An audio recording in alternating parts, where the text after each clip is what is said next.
Et à 7h45 sur Sud Radio, il est l'heure du Vous explique, et on vous explique ce matin précisément les enjeux du nouveau scrutin pour les municipales avec dans les plus grosses villes de France, en tout cas à Lyon, à Marseille, à Paris, des électeurs qui vont devoir changer leurs habitudes avec 2 urnes, parfois 3 bulletins. C'est la fameuse réforme du scrutin municipal qui est entrée en vigueur pour ces élections. À une semaine, on voulait faire le point avec vous, notamment Bruno Cotresse. Bonjour.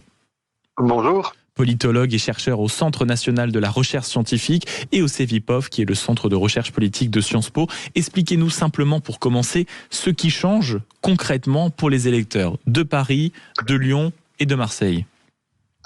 Eh bien, jusqu'à présent, dans ces 3 grandes villes, les 3 plus grandes villes françaises, on élisait le maire avec un système qui avait été mis en place en 1983, où les électeurs élisaient des conseillers d'arrondissement avec des maires d'arrondissement. Et une fois ces conseillers d'arrondissement mis en place, eux-mêmes allaient voter pour le maire de la ville. C'était donc une élection indirecte du maire de la ville qui avait provoqué d'ailleurs un certain nombre de difficultés. On se rappelle, tout le monde se rappelle le cas de 1983 à la mairie de Marseille avec Gaston Defferre, qui était devenu maire de Marseille, alors qu'en nombre de suffrages, il avait obtenu moins de suffrages que Jean-Claude Gaudin de l'époque. Donc la réforme de 2025, elle vise dorénavant à aligner Paris, Lyon, Marseille sur les autres villes françaises.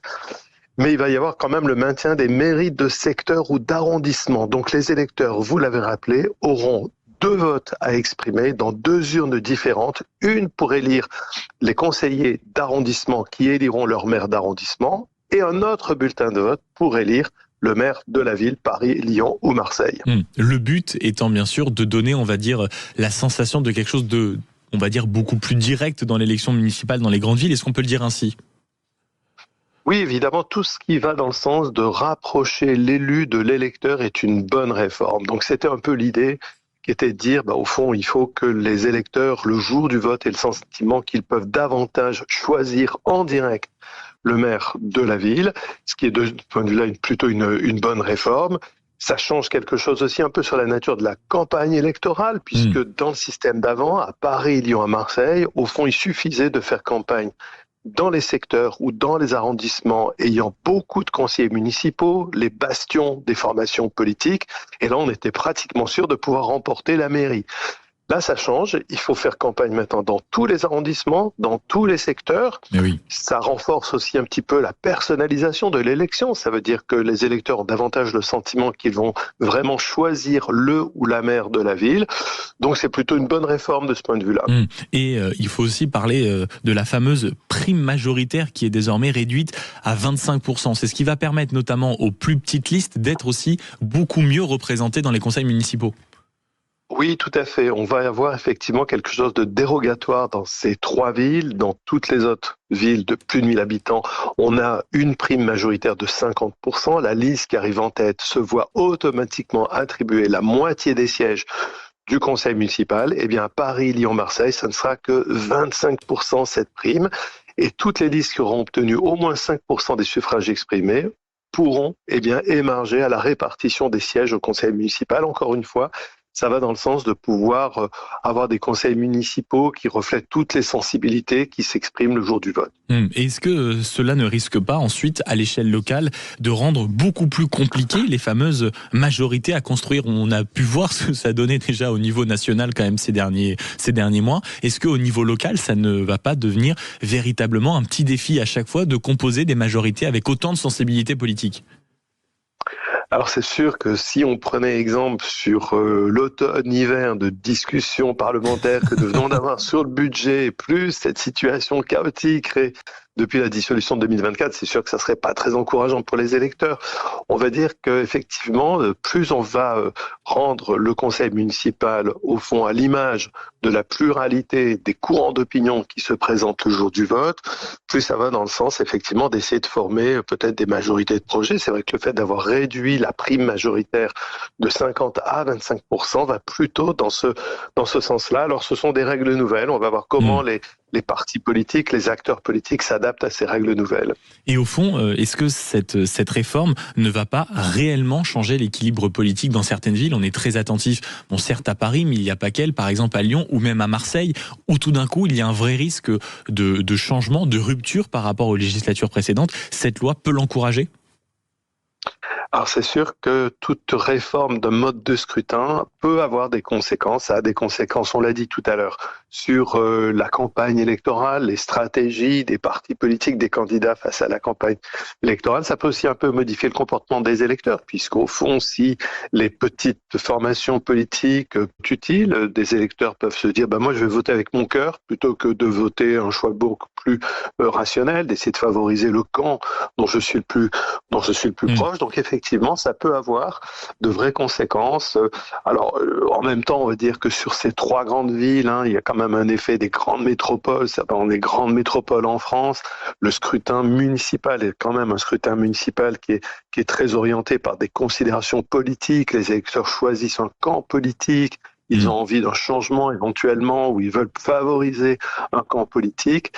Et donc, sans aucun doute que le fait d'avoir une élection en direct du maire peut accentuer aussi la dimension d'un vrai choix politique. Et si on prend un peu de distance ensuite par rapport à ces règles, et je vous remercie d'avoir été avec nous ce matin, Bruno Cottresse, politologue, chercheur au Centre national de la recherche scientifique et au CEVIPOF, bien sûr.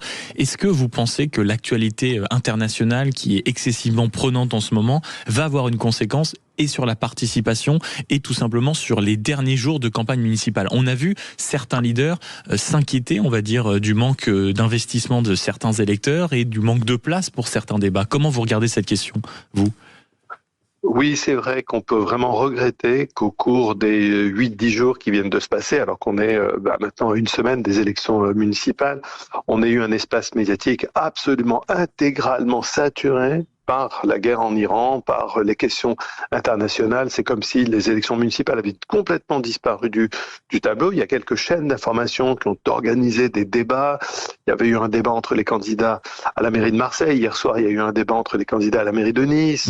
Donc, vendredi ici, on avait le fameux débat pour les candidats de Toulouse. Donc il y a encore des petites niches. Ça, c'est une bonne chose, mais on peut regretter qu'au-delà d'une campagne qui, pour le moment, a complètement disparu de nos écrans, on peut regretter que la question du rôle des villes, la question, au fond, des pouvoirs des villes, qui est un vrai enjeu en France aujourd'hui, n'ait pas fait l'objet d'un grand débat, d'un beau débat au cours de cette campagne pour les élections municipales. On sait que du côté des associations d'élus, on est très sur l'idée qu'il faudrait davantage donner de pouvoir aux maires.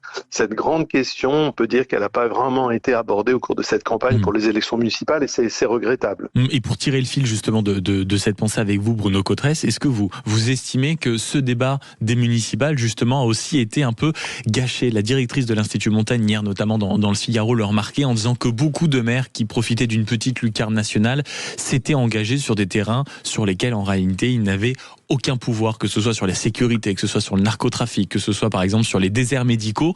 Les maires faisaient campagne, mais sur des domaines sur lesquels ils n'avaient aucune prérogative.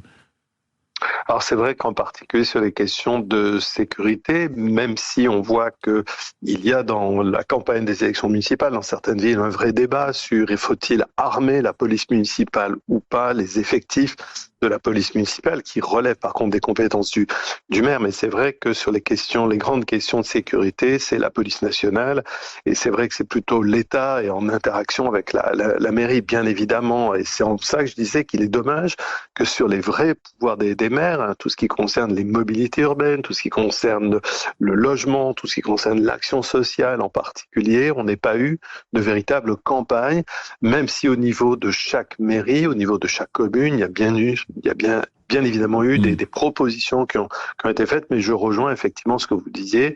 On peut regretter que cette campagne n'ait pas été vraiment pleinement là, et que les maires les candidats se soient aventurés parfois sur des terrains sur lesquels ils n'ont peut-être pas les moyens de tenir leurs promesses. Oui, ça c'est sûr. Hélas, comme on dit. Merci beaucoup Bruno Cottresse d'avoir été avec nous, politologue et chercheur au Centre national de la recherche scientifique et au CEVIPOF également, qui est le centre de recherche politique de Sciences Po, pour avoir fait le point sur ces nouvelles règles en vigueur, parce que ça y est, les municipales, ça se rapproche. C'est dans 7 jours et vous pourrez le vivre en exclusivité, bien sûr, et en détail sur Sud Radio et bien sûr sur le site sudradio.fr et la panoplie, à savoir les réseaux sociaux et l'application. Il est 7h55.